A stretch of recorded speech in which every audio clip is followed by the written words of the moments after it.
Sir का interview पूरा देखिएगा। अभी तक मेरे लिए इनका इंटरव्यू सबसे बेहतरीन रहा है, क्योंकि इनके इंटरव्यू में वो सारे प्रश्न हमने रख दिए हैं जो आप सभी लोग सर्च करते हैं, देखते हैं और जानना चाहते हैं। बहुत दिल खोल करके सर ने इसका जवाब भी दिया है, वो सारी चीज़ें आप साथ में शेयर भी करी हैं। बहुत बहुत धन्यवाद।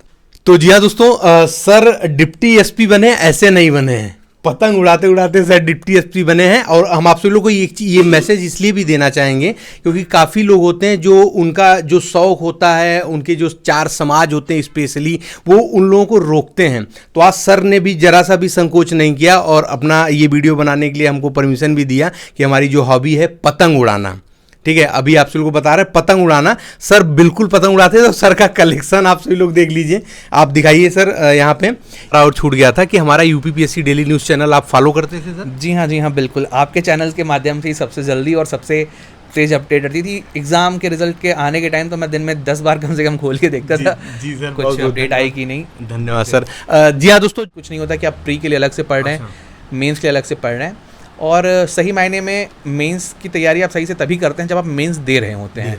आप इससे पहले कितना भी पढ़ लीजिए, जब आप मेंस देते नहीं हैं तब तक वो माइंडसेट नहीं आ पाता। जी बिल्कुल। और जब आप प्रारंभिक परीक्षा की तैयारी लोग एक्चुअली करते हैं, लेकिन कहते हैं कि दोनों साथ में ही चल रहा है, समय मिली नहीं। बिल्कुल, इसके लिए हम बताएं सर। एक्चुअली 90% आपकी तैयारी आपको खुद नहीं मालूम रहता है, वो प्री के टाइम ही हो जाती है।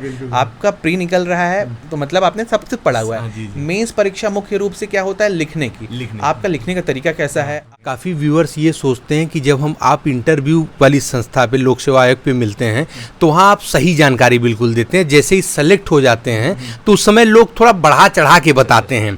तो आपके इस इंटरव्यू में हमारे जो व्यूअर्स हैं उनको बताएं कि क्या जितनी सारी चीज़ें आपके माध्यम से कही जा रही एग्जैक्ट वही पॉइंट है सारी चीज़ें?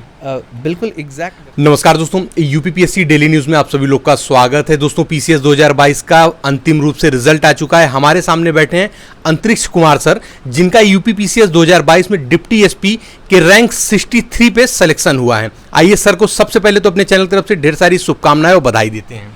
थैंक यू सर, बहुत बहुत बधाई आपकी तरफ से हमको मिली, बहुत अच्छा लगा। जी सर, बहुत बहुत धन्यवाद सर। सर हम जानना चाहेंगे, जो हमारे व्यूअर्स हैं, आपका जो एजुकेशनल बैकग्राउंड रहा है उसको कुछ बताएं सर। सर मैंने यहाँ पे प्रयागराज में प्रारंभिक शिक्षा अपनी ग्रहण की।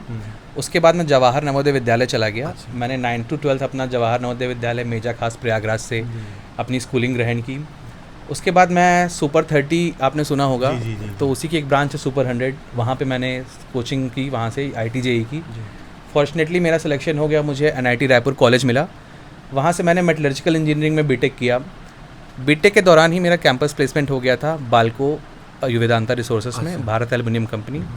वहाँ पे मैंने ऑलमोस्ट 3 साल जॉब की as a assistant manager, Chhattisgarh में था। तो जॉब के साथ साथ ही मैंने सोचा कि प्रिपरेशन की जाए, और जॉब के साथ साथ प्रिपरेशन हो नहीं पा रही थी। फिर मैंने इंस्टेंट डिसीजन लिया कि मैं अपनी जॉब छोड़ के फुल फ्लेज 2020 में तैयारी करता हूँ। 2020 में मैंने अपनी जॉब छोड़ दी, फिर तैयारी करने लगा। अच्छा, तो जी हाँ दोस्तों, सर डिप्टी एसपी बने, ऐसे नहीं बने हैं।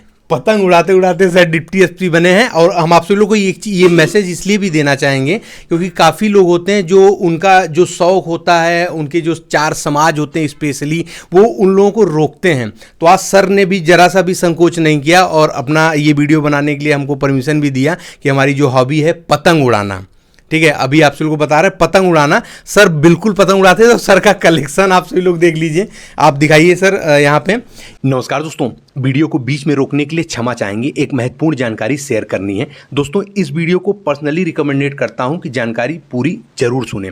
पीडब्ल्यू ने छात्रों की उच्च डिमांड को देखते हुए फाउंडेशन बैचेस लॉन्च कर दिए हैं। अगर आपका ड्रीम पीसीएस अधिकारी बनने का और आपने अभी तक तैयारी शुरू नहीं की है तो मुझे लगता है इससे अच्छा मौका नहीं मिलेगा तैयारी शुरू करने का। पीडब्ल्यू अब ओनली आईएएस के साथ मिलकर आपके लिए लेकर आया है न्यू बैचेस सक्षम 2.0 बैच, जहां आपको test series, mentorship, PDF, magazine, study material, class notes, DPP और भी बहुत कुछ, जहां आपको कंप्लीट तरीके से 69वां बीपीएससी और 2024 यूपीपीएससी की तैयारी करवाई जाएगी सिर्फ 3,999 रुपए में। दोस्तों सक्षम 2.0 बैच के विषय में बताने का मुख्य उद्देश्य इतना है कि अफोर्डेबल प्राइस में इंडिया की बेस्ट फैकल्टी के साथ आपको पढ़ने का मौका प्राप्त होगा। फाउंडेशन कोर्स ही वो कोर्स होते हैं जहां आपको बेसिक से एडवांस समझाया जाता है, मतलब फाउंडेशन कोर्स से ही आपकी तैयारी समग्र रूप से हो पाती है। इन सभी कोर्सेज को स्टार्ट से पढ़ाया जाएगा और एक महत्वपूर्ण बात, यहाँ छात्रों की डाउट्स और छात्रों का विशेष ख्याल भी रखा जाता है। दोस्तों, आपको पर्सनली रिकमेंडेड करूंगा कि आप इन कोर्सेज को जरूर चेक करें और PW ऐप में जाकर फ्री डेमो लेक्चर भी देखें। दोस्तों, कोर्स को खरीदने के लिए हमारा कूपन कोड PSC009 जो स्क्रीन पे आप सभी लोग को दिख रहा है यूज करते हैं तो मिलेगा 500 का इंस्टेंट डिस्काउंट और लिंक भी इनका डिस्क्रिप्शन बॉक्स में है। तो देर किस बात की, अभी विजिट करें डिस्क्रिप्शन बॉक्स में। ये देखिए कलेक्शन सर का, और आप विश्वास नहीं करेंगे, ये जो पतंग है सर, ये कितने साल पुरानी पतंग है आपकी? 3 साल पुरानी है ये सब। हाँ, ये सब 3 साल पुरानी है। 3 साल पुरानी, थोड़ा नज़दीक दिखाइए इनको। तो ये देखिए, ये 3 साल पुरानी पतंग सर रखे हैं। और सर और भी पुरानी होंगी, जैसे ये सब। सबसे पुरानी पतंग सर आपके पास कौन सी है? और सबसे पुरानी पतंग का तो दूसरा बैग है। अच्छा, दूसरा बैग, कोई बात नहीं सर, अभी के लिए सारे बैग है। इसमें 3-4 साल पुराने आपके पतंग रखे हुए हैं, कलेक्शन है बिल्कुल। बरेली मुरादाबाद जहाँ पे हब है, वहाँ से डायरेक्ट पार्सल करवाता था। अच्छा, तो वो काफ़ी शौक था और काफ़ी थोड़ा सा पैसे भी काफ़ी थोड़ा खर्च होते हैं और बट मेरे को इससे अच्छा लगता था, एनर्जी मिलती थी। तो इसीलिए मैं आप सभी को कहता हूँ, जो भी आपको शौक हो, 1 से 1.5 घंटा अपना मी टाइम निकालिए और उसको ज़रूर फॉलो करिए। जिस चीज़ से आपको एनर्जी मिले वो आपको रिजनरेट करता है और अच्छा करने के लिए। जी सर। सर, समाज जो होता है लोगों को करने नहीं देता, उसके लिए आप एक बार बताएं, क्योंकि आपको भी तो इस सारी चीज़ें सुनने को तो मिली होंगी। आज लोग कहते भी होंगे आपके मोहल्ले में कि देखिए पतंग उड़ाते उड़ाते DSP बन गया है। देखिए, मैं सिर्फ एक ही सलाह कहना चाहूँगा। संजू मूवी का डायलॉग है, कुछ तो लोग कहेंगे, लोगों का काम है कहना। आपको जो पसंद है वो करिए, बस हाँ अपना मेन लक्ष्य जो है पढ़ाई, उस पर ज़रूर फोकस करे रहिए, क्योंकि पढ़ाई के साथ साथ सारी चीज़ें अच्छी लगती हैं और सब चीज़ें माफ भी रहती हैं जब आप सिलेक्ट हो जाते हैं। सर, इसको आप बता रहे थे कि सर मेंस का एग्जाम जब आप दे करके आते थे तो क्या सीन? दरअसल ऐसा था कि रोज मैं पतंग उड़ाने का शौक था, तो मेरा मेंस भी चल रहा था, UPSC UPPCS दोनों का। तो 5 बजे मेरा पेपर छूटता था, मैं 10 मिनट में घर पहुंचा सीधे, पहले 1 घंटा पतंग उड़ाया, तब अगले पेपर के लिए पढ़ाई चालू की। तो ये था, एनर्जी इससे मिलती थी मुझे। जी हाँ। चलिए सर, बहुत बहुत धन्यवाद सर, आपने एक यूनिक सोच यहाँ पे साझा किया है और बड़ा अच्छा लगा। जी हाँ दोस्तों, सर का इंटरव्यू पूरा देखिएगा। अभी तक मेरे लिए इनका इंटरव्यू सबसे बेहतरीन रहा है, क्योंकि इनके इंटरव्यू में वो सारे प्रश्न हमने रख दिए हैं जो आप सभी लोग सर्च करते हैं, देखते हैं और जानना चाहते हैं। बहुत दिल खोल करके सर ने इसका जवाब भी दिया है, वो सारी चीज़ें आप साथ में शेयर भी करी हैं। बहुत बहुत धन्यवाद सर। आपने नौकरी वगैरह करी है, तो आपको सिविल सर्विस में जाने का सोच कब से था? बचपन से कि अचानक से ही आया ऐसा कुछ? एक्चुअली सिविल सर्विसेज की तरफ मेरा इंक्लिनेशन शुरू से था। मेरे घर में पहले से अभी PCS में 2-3 अधिकारी हैं, तो घर का फैमिली बैकग्राउंड भी ऐसा था और खुद भी मन था कि नहीं IAS PCS कुछ करना है। जॉब में वो सेटिस्फैक्शन नहीं मिल रहा था और इसलिए मैंने जॉब छोड़ के फुल फ्लेज टाइम प्रिपरेशन पे दिया। अच्छा, तो आपने पहले से ही मतलब आपका था सिविल सर्विस में ही आपको जाना है? हाँ सर। अच्छा, सर जानना चाहेंगे कि आपने जब तैयारी शुरू करना चाहा सिविल सर्विस में 2020 में ही आप आए तैयारी करने के लिए? जी हाँ सर। क्या आपका ये कौन सा अटेम्प्ट रहा और कौन सा इंटरव्यू के लिए रहा ये? सर, ये मेरा दूसरा मेंस, पहला इंटरव्यू था। अच्छा, लास्ट ईयर भी मैंने दिया था UPPCS, मेंस मैंने लिखा था, तो मेंस क्लियर नहीं हुआ था। इस बार मेंस इंटरव्यू भी हो गया। मैंने 2022 का UPSC का भी मेंस लिखा था और IFS का भी मेरा हुआ था मेंस, बट वो नहीं क्लियर हुए। ठीक है सर, अंतिम रूप से आप यहाँ पे सेलेक्ट होना था आपको इस समय। सर, कौन कौन सी कठिनाइयों का सामना आपको करना पड़ा जीवन में, इसके लिए थोड़ा सा डिस्कस करें। थोड़ा सा अगर इस चीज़ों को देखा जाए शुरू से, तो सबके जीवन में कुछ ना कुछ कठिनाइयाँ आती हैं, चाहे वो फाइनेंशियल हो चाहे सोशल तरीके से हो। तो मुझे भी उन कठिनाइयों से गुजरना पड़ा कभी कभी, और थोड़ा फाइनेंशियल इंस्टेबिलिटी बीच में आई। उसके बाद सबसे बड़ी कठिनाई तो मेरे लिए आई जब मैं जॉब छोड़ के आया, तो कोविड-19। तो कोविड-19 के दौरान जब मैं जॉब छोड़ के आया, प्रिपरेशन स्टार्ट की 2021 में, आप सबको मालूम है कितनी डिवास्टेटिंग सेकेंड वेव थी। तो उस दौरान आई लॉस्ट माई फादर और मैं खुद ही ऑलमोस्ट 13 दिन वेंटिलेटर पे एडमिट था हॉस्पिटल में। फिर वहाँ से छोड़ के आना, तो उस टाइम इतनी भी शरीर में ताकत नहीं रहती थी कि आप बेड से उठ पाओ, है ना। बट मई की बात है ये, तो मैं मई 2021 में आया। उसके बाद भी मैंने प्री दिया और वो प्री क्वालिफाई हुआ, फिर मेंस भी दिया।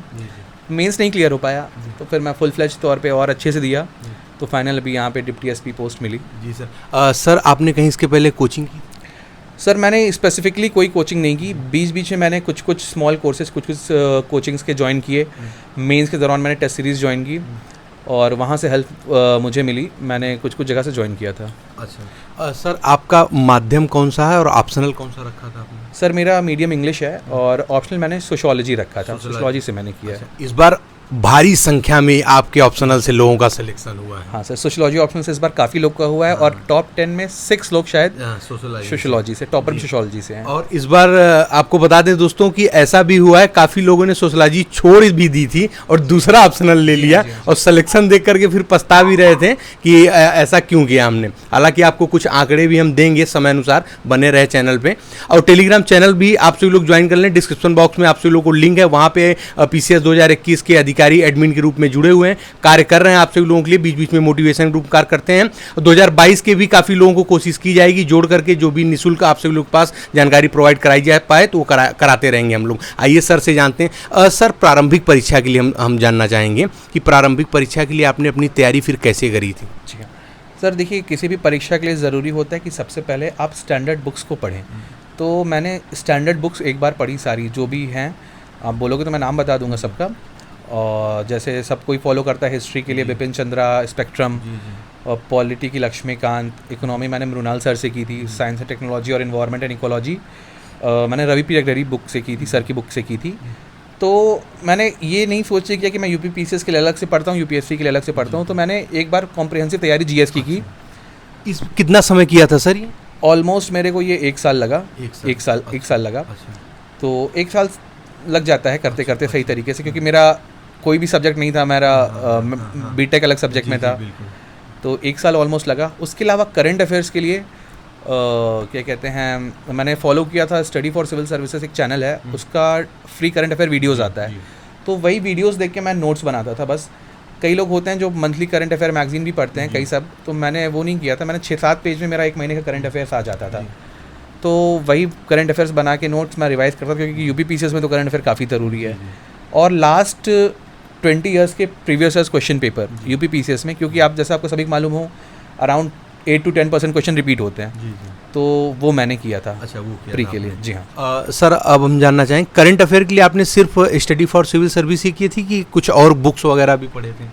सर, स्पेसिफिकली मेरा 80% सिर्फ स्टडी फॉर सिविल सर्विसेज के ही पढ़े थे।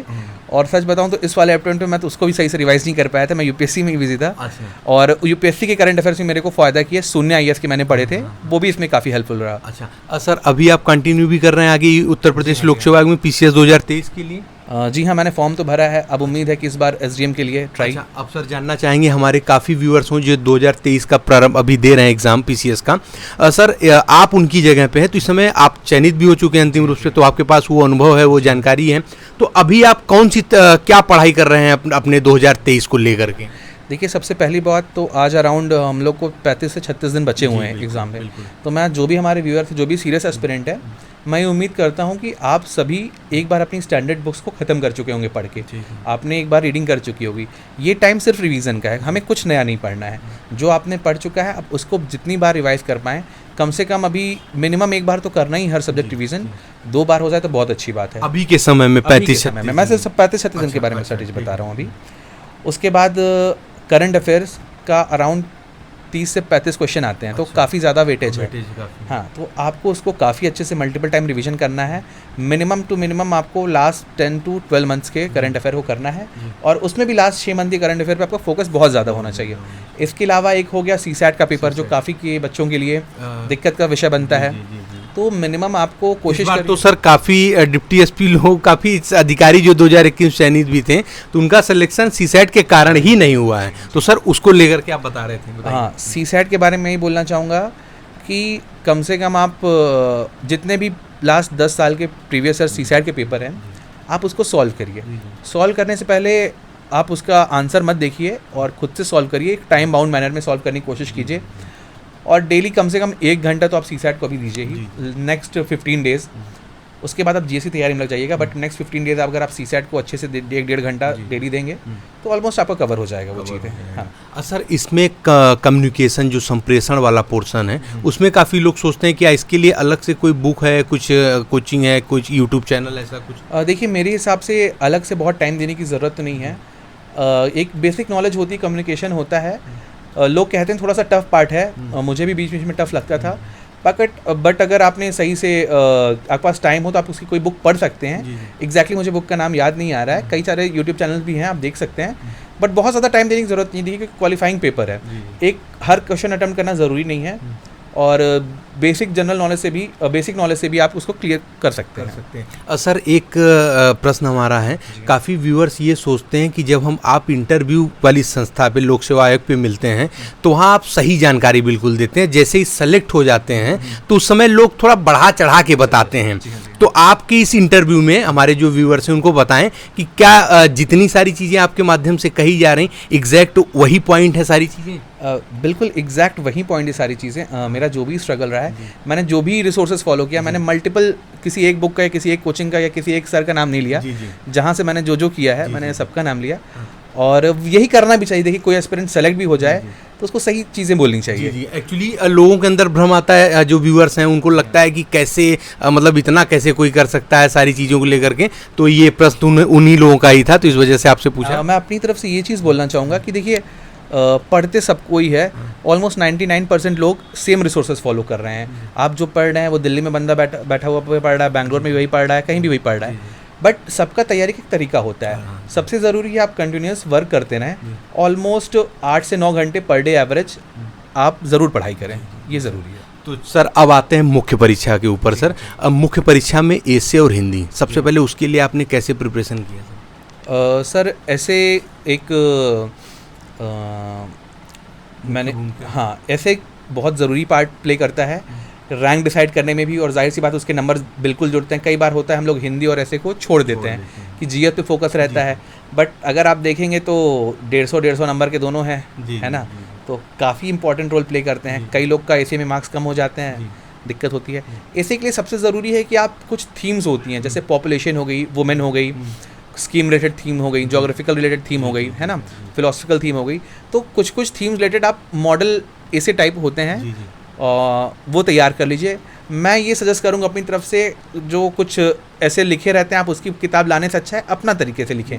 आप दूसरे का कॉपी करने की कोशिश करेंगे तो वो क्रिएटिविटी नहीं आ पाए, क्योंकि एग्जाम में नई चीज़ें आती हैं और ऐसे में क्रिएटिव होना बहुत ज़रूरी है। ऐसे में ये नहीं कि आप राइटिंग बनाएं और डायग्राम बनाएं, ऐसा कुछ नहीं, आपका लिखने का तरीका ज़्यादा मैटर करता है। और मैंने टारगेट यूपीएससी सुदर्शन सर हैं, वहाँ से थोड़ा सा हेल्प लिया था, वहाँ से मुझे ऐसे में हेल्प मिली थी। अच्छा सर, हिंदी के लिए कैसे किया सर? वैसे मेरी हिंदी तो वीक है, इंग्लिश मीडियम स्टूडेंट हूँ। मैंने हिंदी के लिए यूट्यूब चैनल था एक, तरकश, अच्छा है ना, डिप्टी एसपी इस समय अयोध्या में भी पोस्टेड है। हाँ, तो सिर्फ मैंने वहीं से किया था, मैं उनको थैंक्स बोलना चाहूँगा, और सिर्फ वहीं से मैंने किया था। आपका धन्यवाद, कोशिश की जाएगी भैया के पास पहुंचा दिया जाएगा। तो अच्छा ये कह रहे थे सर, जैसे कि मुख्य परीक्षा का इसमें कोटेशन वाली चीज़ें आप कहाँ से प्राप्त करते थे? आपने खुद कहीं किसी से के माध्यम से प्राप्त करी? एक्चुअली क्या होता है, सब आप चीज़ें पढ़ रहे होते हैं सर, बुक्स फॉलो कर रहे होते हैं, तो कई बार आपको कोट्स मिल जाते हैं। स्पेसिफिकली एथिक्स के पेपर के लिए आप कोई भी रेफरेंस लेते हैं तो वहाँ पे जो फेमस पर्सनैलिटीज़ है, जैसे Mahatma Gandhi, Abraham Lincoln etcetera, तो उनके कोट्स आपको मिल जाते हैं। हर कोट्स याद करने की ज़रूरत नहीं है। आप जैसे पॉपुलेशन में कौन सा कोट लगेगा, वुमेन से रिलेटेड कौन सा कोट लगेगा, तो 8-10 थीम होती है, बस ब्रॉडर थीम्स में दो तीन फेमस कोट्स आप याद कर लें, और हर क्वेश्चन में डालने की ज़रूरत भी नहीं होती, जहाँ ज़रूरत हो वहाँ पे आप उसको डाल सकते हैं। ये होता है। अब सर आते हैं जीएस फर्स्ट से लेके 4th तक के बीच में, लेकिन उसके पहले अभी आपको पता है कि ऑप्शनल हट चुका है उत्तर प्रदेश। जी हाँ सर। तो इसको लेकर के आपका क्या सोच है सर? मेरे हिसाब से ये है कि इस बार सबके लिए लेवल प्लेइंग फील्ड है, सबके लिए नया पैटर्न है, तो जो लोग पहली बार दे रहे हैं और जो लोग पहले भी दे चुके हैं वो ये ना सोचें कि टफ़ हो गया है या आसान हो गया है। इस बार सबके लिए पेपर सेम आएगा, पहली बार है तो सबके लिए बहुत अच्छी अपॉर्चुनिटी है, बहुत अच्छे इस तरीके से करिए। और खासकर अगर आप उत्तर प्रदेश से रहने वाले हैं तो यूपी से रिलेटेड जो 2 पेपर जुड़े हैं उसको आप अच्छे से कवर करने की कोशिश करिए, क्योंकि सिलेक्शन अब मुझको लगता है इस बार वही दोनों पेपर डिसाइड करेंगे। जी बिल्कुल सर। सर अब बात करते हैं जीएस फर्स्ट, सेकंड, थर्ड और फोर्थ, ठीक है, क्योंकि आपने सर कहीं कोचिंग करी नहीं है और कई जगहों से आपने पढ़ाई करी है, तो एक साथ में सर चारों के विषय में आप डिस्कस कर दें, और खासकर फोर्थ पेपर जो है एथिक्स, एप्टीट्यूड और इंटीग्रिटी वाला जो पेपर है, इसको भी सर डिस्कस करिएगा बिना कोचिंग के, कैसे आपने इसको किया पूरा। GS1 को तो मैंने मेनली बुक से कवर किया। बुक एक शून्य IS की बुक थी GS1 की, GS 1, 2, 3, 4, तो मेनली GS मैंने वहीं से पढ़ा। उसके बाद GS 2, 3 के लिए मैंने टारगेट यूपीएससी का बैच ज्वाइन किया था, मैंने उसका भी मेंस था, तो मैंने ज्वाइन किया था सुदर्शन लोढ़ा सर का। उससे काफ़ी हेल्प मिली मुझे। वहाँ से काफ़ी ब्रॉडर थीम्स कवर की गई और काफ़ी क्वेश्चन डायरेक्टली एक तरीके से आप कह सकते हैं आए थे दोनों पेपर में, यूपीएससी में भी यूपीपीसीएस में भी। GS4 के लिए अगर आप यूपीपीसीएस के लिए बोलेंगे तो मैं सिर्फ आपसे एक चीज़ कहना चाहूँगा, मैंने घटना चक्र के सिवा कोई किताब नहीं पढ़ी है GS4 की। हाँ, बहुत ही अच्छी किताब है घटना चक्र GS4 की एथिक्स की, यूपीपीसीएस के लिए, यूपीपीसीएस के लेवल पे आप उसको कवर करना चाहे कर सकते हैं, बहुत अच्छे तरीके से कवर किया गया है। उसके अलावा एथिक्स में आप खुद का रियलिस्टिक एग्जाम्पल देने की ज़रूरत कोशिश करिए, है ना। आप अगर एग्जाम्पल चुराएंगे तो फिर शायद उतने इफेक्टिव ना रहे। आप खुद ही, चाहे मॉरलिटी है इस तरह के जो टर्म्स हैं, उससे रिलेटेड आप इंडिविजुअल एग्जाम्पल आपके आसपास हो रहे हैं, आप न्यूज़पेपर पढ़ते हैं, उससे आपको एग्जाम्पल मिल जाते हैं, वो बहुत ही बेस्ट रहेगा। अच्छा, चारों पेपर का आपका यही पूरा रहा है? मेरा, हाँ जी हाँ, मेरा यही रहा है। और मैंने खुद के नोट्स भी प्रिपेयर किए, स्टैंडर्ड बुक से या मल्टीपल रिसोर्सेज से इधर उधर से वो बनाए, क्योंकि देखिए आप एग्ज़ाम से 10 दिन पहले बुक नहीं पढ़ सकते, है ना। 10 दिन पहले आप अपने नोट्स ही रिवाइज करेंगे जितनी बार हो पाए। तो शॉर्ट और क्रिस्प नोट्स बनाना बहुत ही ज़रूरी है, अच्छे से बनाना उसको। सर, इंटरव्यू पे आने से पहले एक बहुत बड़ा कन्फ्यूजन लोगों के मन में है कि जैसे प्रारंभिक परीक्षा और मुख्य परीक्षा, तो साथ में ही आपने तैयारी करी थी? एक्चुअली मैंने साथ में ही तैयारी की थी। देखिए मेरे हिसाब से ये कि कुछ नहीं होता कि आप प्री के लिए अलग से पढ़ रहे हैं, मेंस के लिए अलग से पढ़ रहे हैं, और सही मायने में मेंस की तैयारी आप सही से तभी करते हैं जब आप मेंस दे रहे होते हैं। आप इससे पहले कितना भी पढ़ लीजिए, जब आप मेंस देते नहीं हैं तब तक वो माइंडसेट नहीं आ पाता। जी, बिल्कुल। और जब आप प्रारंभिक परीक्षा की तैयारी लोग एक्चुअली करते हैं, लेकिन कहते हैं कि दोनों साथ में ही चल रहा है, समय मिली नहीं। बिल्कुल, इसके लिए हम बताएं सर। एक्चुअली 90% आपकी तैयारी आपको खुद नहीं मालूम रहता है, वो प्री के टाइम ही हो जाती है। आपका प्री निकल रहा है तो मतलब आपने सब कुछ पढ़ा हुआ है। मेंस परीक्षा मुख्य रूप से क्या होता है, लिखने की। आपका लिखने का तरीका कैसा है, आप टाइम में कैसे लिख पाते हैं, आपकी एग्जाम्पल देने की क्षमता कैसी है, तो ये सब चीज़ें होती हैं जो मेंस में मैटर करती है। सबसे ज़रूरी है कि डाटा, फैक्ट्स एंड फिगर। जब तक आप मेंस के अपने आंसर में data, facts, figure, example, diagram include नहीं करेंगे, तब तक आंसर उतना इफेक्टिव नहीं रहता। जी हाँ, क्योंकि सर बेस बुक से ही आप प्रारंभिक परीक्षा की भी तैयारी करते हैं, वही मेंस के लिए भी आप करते हैं। बिल्कुल, सबसे पहले आपको स्टैंडर्ड बुक्स खत्म करनी ही करनी है, उसके बाद किसी और सोर्स पे जंप करना है। जी सर, बहुत बहुत धन्यवाद सर। ये बहुत बड़ा कंफ्यूजन प्रश्न, पहली बार हमारे चैनल पे इस ऐसे प्रश्न हमने किए हैं।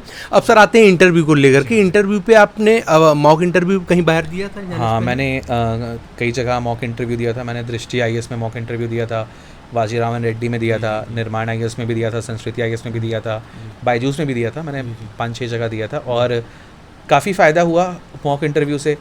पता चलता है किस टाइप के क्वेश्चंस पूछे जा सकते हैं। अब जैसे मेरा बैकग्राउंड कॉलेज इंजीनियरिंग था, बीटेक मेटलर्जी था और जॉब भी थी मेरी, तो मेरे साथ क्वेश्चंस बहुत तरीके के पूछे गए, है ना, तो काफ़ी आपको हेल्प होती है इससे। अच्छा सर, आपसे एक चीज़ और जानना चाहेंगे, क्योंकि आप किसी कोचिंग के छात्र नहीं रहे, तो आपने अपनी इंडिविजुअल तरीके सारी जानकारी वगैरह लेते रहे। मैंने मतलब कोचिंग से direct admission full flash programme में नहीं लिया। मेंस के दौरान मैंने कुछ कोर्सेज डायरेक्ट इंडिविजुअल लिए हैं, कोई ऐसा नहीं है। सर आपसे एक चीज़ जानना चाहेंगे हम कि जो मॉक इंटरव्यू देने जाते हैं, काफ़ी लोग ऐसा पूछते हैं, क्या उसमें सर कितने पैसे कितने लगते हैं उसको करने के लिए, क्या क्या प्रोसेस लोग जानना चाहते हैं? एक्चुअली मॉक इंटरव्यू, कई लोगों को ये लगता है कि कोचिंग वाले फ्री में मॉक कराते हैं, कहीं सेलेक्ट होने के बाद उनके एडवर्टीजमेंट कर पाएँ, या फिर आप स्वतः पैसा दे करके वहाँ जाते हैं, कैसे करते हैं सर? एक्चुअली मेरा जो एक्सपीरियंस रहा मॉक इंटरव्यूज़ का, सारे मॉक इंटरव्यूज़ फ्री थे। वो आपको स्लॉट देते हैं और आप बुक कर सकते हैं स्लॉट, और मॉक इंटरव्यूज़ फ्री रहते हैं। बस एक जगह फोरम IAS में मैंने मॉक दिया था, वहाँ पे रजिस्ट्रेशन फ़ीस के नाम पे 129 रुपीज़ लिए समथिंग लिए गए थे, और मिनिमल चार्जेस था वो भी, और सब कुछ आपको प्रोवाइड कराते हैं और अच्छे से करते हैं वो। जी सर, इतना तो मान लीजिए, तो आपने बहुत बड़ा ये डाउट था जो क्लियर किया है। अब सर आते हैं इंटरव्यू। आपका इंटरव्यू किसके बोर्ड में था, कैसा गया था इंटरव्यू? मेरा इंटरव्यू था हरीश प्रताप सिंह सर के बोर्ड में, सोशियोलॉजी ऑप्शनल था। इंटरव्यू मेरे एक्चुअली मॉक बहुत ही अच्छे गए थे, बहुत ही अच्छे हुए थे मॉक, और मेरा जो मेन इंटरव्यू था वो शायद मेरे हिसाब से उतना बढ़िया नहीं हुआ था, क्योंकि मेरे से सारी चीज़ें हिंदी में पूछी गई। तो जनरल चीज़ें जो क्वेश्चन रहते हैं वो मैं आंसर करने में कोई दिक्कत नहीं, बट जैसे मेरे ऑप्शन से रिलेटेड कुछ जब टर्म स्पेसिफिक हिंदी लैंग्वेज में पूछे गए तो मेरे को समझने में थोड़ा सा दिक्कत हुई। तो मैंने 1-2 जगह सर से पूछा, सर आप इसको इंग्लिश में आप प्रोनाउंस कर सकते हैं, तो वो स्माइल देते थोड़ा सा, और ये रहा। ओवरऑल ठीक था, बट मेरे हिसाब से और बेटर हो सकता है, क्योंकि मेरे मॉक इंटरव्यूज़ काफ़ी अच्छे गए थे, काफ़ी बेटर थे, ये था। और मुझे लगता है मुझे ये रैंक मेरे मेंस के मार्क्स पे मिली है। मेरा मेंस एग्ज़ाम काफ़ी अच्छे हुए थे, तो ये था। सर आप कितने घंटे पढ़ाई करते थे, ऐसा कुछ डिसाइड था क्या? एक्चुअली हम मेरा हैबिट पूछेंगे तो मेरा ये था कि सुबह अराउंड 8 साढ़े 8 बजे मेरी नींद खुलती और मुझे सीधे लाइब्रेरी दिखती थी। अच्छा अच्छा है ना, तो मुझे उठते ही मतलब आधे घंटे के अंदर मुझे लाइब्रेरी जाना है, क्योंकि जो सुबह की पढ़ाई होती है, सुबह आप अगर 9 बजे भी ऑन एवरेज पढ़ने बैठ रहे हो तो 9 से 2 आप 5 घंटे जो खींच दोगे वो बेस्ट है। उसके बाद अब जैसे जैसे शाम होती जाती है आपका एनर्जी लेवल भी घटता जाता है और आराम के मोड में भी आप आ जाते हो। तो ऑन एन एवरेज मैं 8 9 10 घंटे सर इसमें एक चीज़ हम क्लियर कर दें, नहीं तो छात्र कहेंगे 9 से 5 तक ही पढ़ते ही थे। सर बताइए इन लोगों को कि इस बीच में आप खाना वगैरह भी खाते थे, ना ये लोग गलत कमेंट भी करने लगते थे। नहीं एक्चुअली मैं सर मेरा रूटीन था कि 9 से 1 डेढ़ बजे तक मैं पढ़ता था। फिर मैं जाता था रूम वापस लाइब्रेरी से अपने खाना खाने, खाना खा के आता था तो 1 डेढ़ घंटा फिर पढ़ता, 2 घंटा फिर पढ़ता था। 5 से 6 साढ़े 6 मैं जिम जाता था, क्योंकि मैं पर डे मतलब 1 डेढ़ घंटा आपको मी टाइम निकालना जरूरी। स्वास्थ्य तो बहुत जरूरी, चाहे जिम जाइए, चाहे योगा करिए, चाहे जो करिए, करना पड़ेगा। हाँ, नहीं तो फ्रस्ट्रेट भी होने लगते हैं। फिर आके फिर मैं बैठता था 7 बजे से, अराउंड 7 से 10 साढ़े 10 बैठता था, 3 घंटा रात में फिरते और फिर वापस जाता था रूम में खाना वाना खाना। फिर एक मेरी हैबिट इधर रिसेंटली बन गई थी इंटरव्यू के टाइम की रात में कोई मूवीज़ या सीरीज़ देखने की, रोज़ एक एपिसोड 1 घंटा। और या फिर एक रिसेंट हॉबी थी कि जिम कॉर्बेट या केनेथ एंडरसन की स्टोरीज सुनने की। तो ये मैं करता था। अच्छा ठीक, चलिए सर ये क्लियर कर दिया आपने, सही है। सर अब हम जानना चाहेंगे, क्या प्रश्न था ये हो गया? अच्छा सोशल मीडिया को लेकर के सर जैसे आप इतना पढ़ाई करते थे तो इसमें आपको बोरियत लगती थी, आपने इसको तो क्लियर कर ही दिया। सोशल मीडिया वगैरह आप इसको यूज करते ही थे, किस प्रकार से आप इसको देखते हैं सर, इसके लिए कुछ बताएं। देखिए जैसे कि सोशल मीडिया हर चीज़ के 2 पहलू होते हैं, तो बून भी है और बेन भी है। मैं ये कहना चाहूँगा, ये आप पे डिपेंड करता है कैसे यूटिलाइज़ करते हैं। मैं सोशल मीडिया अकाउंट्स मेरे कुछ हैं और कुछ मैंने डीएक्टिवेट कर दिए थे एग्ज़ाम के टाइम। और थोड़ा बहुत टाइम आप अपना माइंड फ्रेश करने के लिए यूज़ कर सकते हैं, आधे घंटा 45 मिनट्स बहुत है। पर कई लोग जैसे हुआ कि इंडल्ज हो जाते हैं, दिन भर ऑनलाइन रहते हैं, सोशल मीडिया साइट्स पे एक्टिव रहते हैं, तो वो I think waste of money है। कई लोग को मैंने देखा कि दिन भर मोटिवेशनल वीडियोज़ या इंटरव्यूज़ या फिर ऐसा देखते रहते हैं, बट उसको इम्प्लीमेंट नहीं करते हैं। तो बेटर रहेगा कि आप चीज़ों को थोड़ा सा देख के मोटिवेशन लेके अपने रूटीन डेली लाइफस्टाइल में इम्प्लीमेंट करें, तो चीज़ें ज़्यादा बेटर होंगी। और हर चीज़ का प्रॉपर इस्तेमाल, आप देखने के लिए सोशल मीडिया पे बहुत सारी चीज़ें हैं, आप क्या कंटेंट यूटिलाइज करते हैं वो आप पे डिपेंड करता है। जी हाँ, चलिए सर आपने बहुत कीमती समय दिया, इसके लिए आपको तहे दिल से और हमारे चैनल की तरफ से बहुत ढेर सारा धन्यवाद सर। Thank you sir. और मैं साथ साथ अपने जो भी मेरी फैमिली है, स्पेशली मेरी मम्मी मदर और मेरे 2 लोगों का मेरी सफलता में बहुत ज़्यादा योगदान रहा। ये प्रश्न अभी हम इसको करते हैं, अभी हमने ये प्रश्न शायद छोड़ दिया। अच्छा आपने धन्यवाद दिया, अभी कर रहे हैं, फिर आप इसको बताइए सर, इसको हम डाल देंगे बीच में, यही बस बोलने ही जा रहे थे। सर आपकी इस जर्नी में अंतिम रूप से सफल होने तक में किन किन लोगों का योगदान रहा, आप चाहे तो जो भी हो नाम ले सकते हैं पूरा। एक्चुअली कोई जब सफल होता है तो सिर्फ ये उसकी सफलता नहीं रहती है, उसके साथ बहुत लोग जुड़े रहते हैं, उसके चाहे फ्रेंड्स फैमिली जो भी। मेरी सफलता में फैमिली ने हमेशा साथ दिया। सबसे ज़्यादा मेरे मदर फादर तो अभी नहीं है, मदर, मेरा भाई, उसने काफ़ी किया मेरी हेल्प। इसके अलावा स्पेसिफिकली मेरी पूरी फैमिली ने मेरा साथ दिया। सबसे ज़्यादा अगर मैं बोलूँगा तो मेरे 2 लोग, मेरे चाचा और मेरे बुआ, तो शायद मैं जहाँ भी हूँ आज उनके बिना नहीं हो पाता, और एक तरीके से मेरे लिए दूसरे माँ बाप हैं, तो उन्होंने किया। उसके अलावा पूरी फैमिली का योगदान रहा, और मेरी मौसी लोगों ने भी काफ़ी हेल्प की, हर तरीके से की। मैंने इतनी जर्नी में अप्स एंड डाउन्स देखे। इसके अलावा मेरे कुछ दोस्तों का भी बहुत ही ज़्यादा योगदान रहा, हमेशा साथ रहे, अमन, अनु नाम और बाकी लोग भी हैं, काफ़ी अच्छे से उन्होंने सबने हेल्प की, और सबकी सफल हेल्प से और अब खुद की मेहनत से आज इस स्थिति में पहुँचे। जी सर, बहुत बहुत धन्यवाद सर। सर आपको बहुत बहुत धन्यवाद कि आपने इतना कीमती समय हमारे चैनल के लिए दिया, हमको दिया सर, बहुत बहुत धन्यवाद। Thank you sir, thank you so, आपसे बात करके बहुत अच्छा लगा सर। एक प्रश्न हमारा और छूट गया था कि हमारा यूपीपीएससी डेली न्यूज़ चैनल आप फॉलो करते थे सर? जी हाँ बिल्कुल, आपके चैनल के माध्यम से ही सबसे जल्दी और सबसे तेज अपडेट रहती थी। एग्जाम के रिजल्ट के आने के टाइम तो मैं दिन में 10 बार कम से कम खोल के देखता था। जी सर, कुछ अपडेट आई कि नहीं। धन्यवाद सर। जी हाँ दोस्तों, जो भी चैनल पर नया है चैनल को सब्सक्राइब करने के साथ साथ बेल आइकन जरूर प्रेस कर दें, ताकि उत्तर प्रदेश लोक सेवा आयोग और अन्य भर्ती विभाग तरफ से कोई भी महत्वपूर्ण अपडेट आप सभी लोगों से मिस ना होने पाए। तो डिस्क्रिप्शन बॉक्स एक बार जरूर विजिट कर लें, वहाँ पे आपको हमारी ईमेल आईडी, टेलीग्राम चैनल का लिंक से यदि टेलीग्राम ना ओपन हो तो उसको यूपीपीएससी डेली न्यूज़ सर्च करके जुड़ जाएं, क्योंकि 2022 के भी काफ़ी सेलेक्टरों को हम वहाँ पे एडमिन के रूप में बहुत ही जल्द जोड़ने वाले हैं। चलिए मिलते हैं अगले वीडियो में, तब तक के लिए जय हिंद, जय भारत, नमस्कार।